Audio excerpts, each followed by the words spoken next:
Now I want to look at the biggest rollout of propaganda and authoritarian action we've seen in a long time from Big Pharma dealing with Gardasil. And I will not apologize for getting angry about this.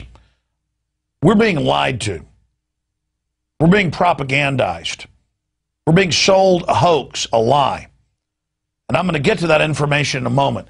But first, I want to roll some video for viewers of even mainstream government documents, mainstream news, video clips, you name it, of the history of secret testing on the American people, on the European population, and on Brits and others.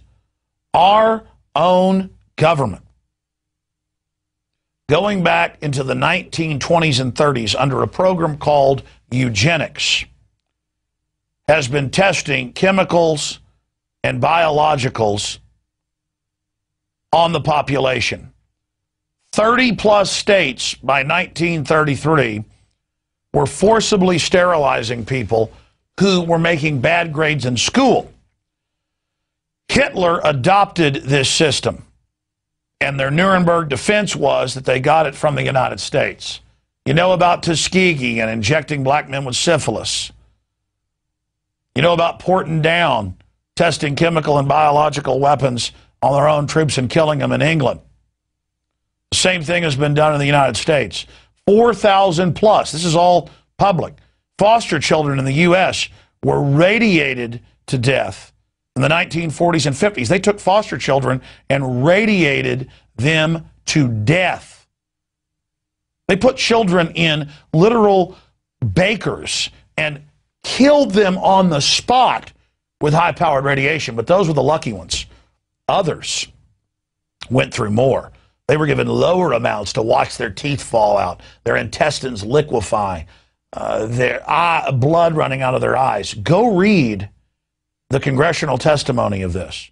Why did the government do this? Because we're seen as lab rats, we're seen as animals, and they're creating cadres of people, medical doctors that work for the Pentagon and others who will do this. Of course, they had tens of thousands of troops and hundreds of tests where they would drop hydrogen and atomic bombs within just a few miles of the troops, and then have them march along with farm animals they led along and drove into the cloud on trucks into the explosions. They had pilots fly through it. And my dad, many years ago, was talking to an old Army scientist when he was a child, and he said, "Why didn't they use monkeys?" And the fellow said to my dad, "Son, troops are a lot cheaper than damn monkeys." And that's it right there. These are cold-blooded people that don't care about you and your family. Now, the ringworm children, this isn't just America. The U.S. government paid the equivalent of $3 billion in adjusted money from the 1950s into the 1960s to the Israelis. This is on record, to radiate 110,000 children. They told them you're going to a dental appointment, or they told them you're going to get treated for fungal infections, and they would radiate them. More than 20,000 were killed on the spot. Others were given different dosages of the radiation. And then, of course, there's Project Shad and many other programs where they've sprayed chemicals, biologicals on U.S. and British troops. There are thousands and thousands of these tests. The New York subway in 1968 had an unnamed biological agent released. They even had Army doctors waiting in the hospitals to see how the effects were working. They've also legalized in federal regulations that U.S. foster children, the last cases I saw were in 2005, which just showed you some of the articles, New York Daily News, where they took young black children from their parents and fed them pesticides until they died. The children would beg and plead. They would take healthy children, and after a week of the testing, they were strapped down begging for their lives as they were tortured to death. And finally, some CPS workers went public and said, look, we're actually killing these kids. They were reprimanded and fired. The only reason we know about the murder of the small black children, and I just showed you the news articles, is because the CPS workers went public that they were delivering them to their deaths in Big Pharma. The truth is, Big Pharma in the United States and England and Germany funded Adolf Hitler. And after Hitler was defeated, they said, we've got to be stealth about this. We're going to do this through the vaccines. I'm going to go to some of those quotes coming up.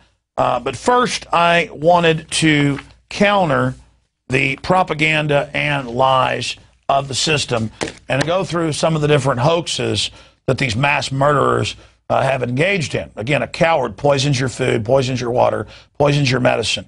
They don't use big armies anymore. Hitler failed them. They moved by stealth. You have to remember that. They're targeting everyone but themselves.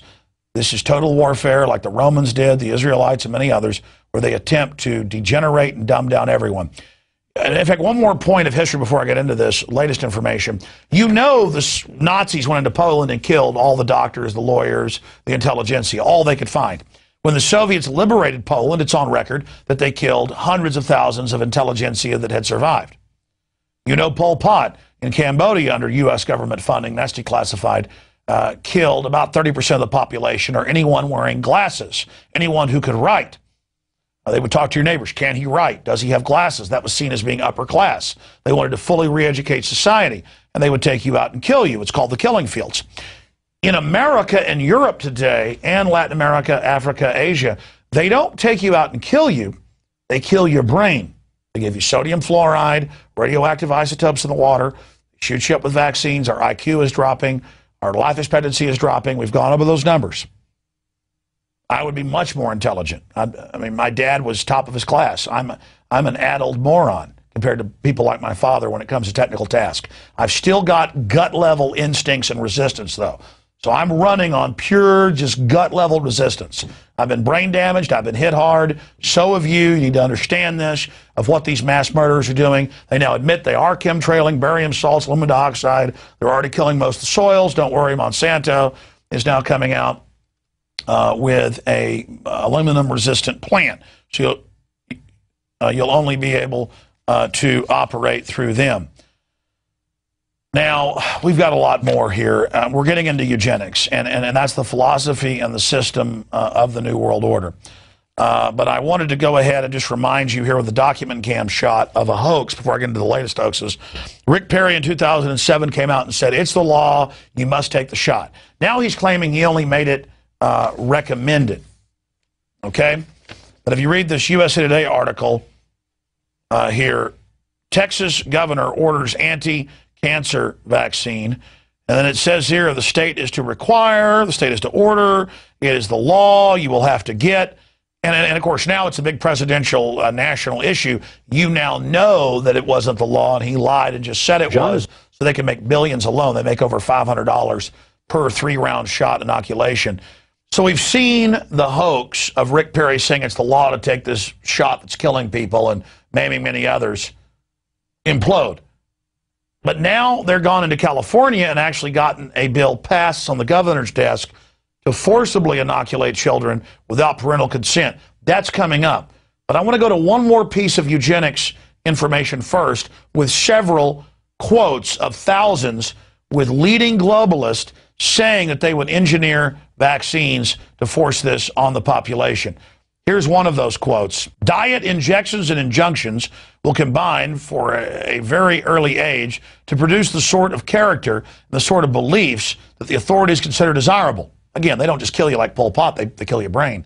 And any serious criticism of the powers that be will become psychologically impossible. And Bertrand Russell, the big Nobel Prize-winning liberal trendy, went on to say, it'll be like sheep revolting against the practice of eating mutton, which is sheep. Okay, and I've got a bunch more of these clips, and I've also got the Rockefeller Foundation documents saying we've got to put sterilants in vaccines. That's coming up. But first, I want to go through all the Gardasil news. Let's go to another one of those quotes. Adding a sterilant to drinking water or staple foods is a suggestion that seems to horrify people more than most proposals for involuntary fertility control. But then the White House science czar, he's the current White House science czar, went on to say, indeed, this would pose some very difficult political, legal, and social questions, to say nothing of the technical problems. But then he went ahead to go ahead and basically call for it. And by the time he'd written that in the 70s, it was already implemented. In fact, perhaps we should just go ahead and should we go to the Rockefeller Foundations on the vaccines first, or get into vaccines, the current Gardasil sterilant autoimmune weapon? What do you guys want to hit first? Yeah, let's get to those documents now. Yeah, no teleprompters. We have so much documentation. We get to about half of it each night. There's the president's 5-year review, and this is advising the federal government. And the Rockefeller Foundation says we need to come up with a vaccine that sterilizes people that's hidden in another vaccine. And since then, they've been caught through the UN doing this all over the world. But by the mid-1980s, don't worry, this is a report from the 60s. By the mid-1980s, they had come up and they said, we have made great strides now with these sterilants being added to the vaccines. So they're saying this is very, very exciting. And, of course, now they're just going to forcibly inject your daughter without parental consent because they're hardcore funders of Hitler. I mean, that's what the Rockefellers did. They were the main funders. And they understand that you're gullible and can't believe they're doing this to you. So you're going to lay down and die, I know. Being sarcastic, I hope you'll wake up and get angry with these killers. I'm certainly risking my life to expose these people. They think so little of you that I've been told they don't even care that I'm on air exposing it. In fact, they make a sick joke about it, I'm told, that, well, those that are intelligent will listen to Alex, but those that aren't will trust us, and begin laughing about it. So you've been warned. As I say in my film Endgame, you have been warned. Now let's continue here, because I'm just as amazed going over this information, even though I know it forwards and backwards as you are, to look at the latest hoax.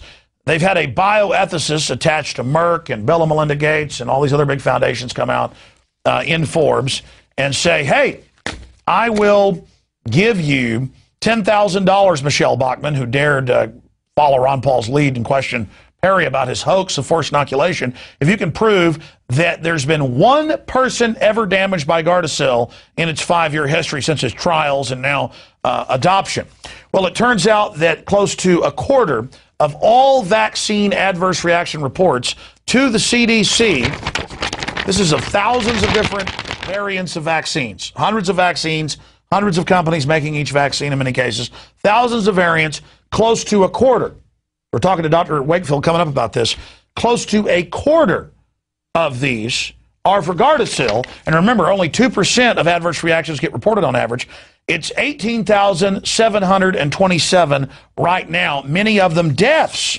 Oh, and blood clots, Guillain-Barré, neurological disorder, narcolepsy, serious adverse reports, deaths. It says there's deaths, 54 deaths among females, 3 among males. They're now shooting little boys up for cervical cancer because I guess little boys have cervixes. A lot of fluoride heads will actually think you have a cervix. You don't have a cervix, folks. Let me just give you a newsflash. About to say something vulgar, but there's just no end to it.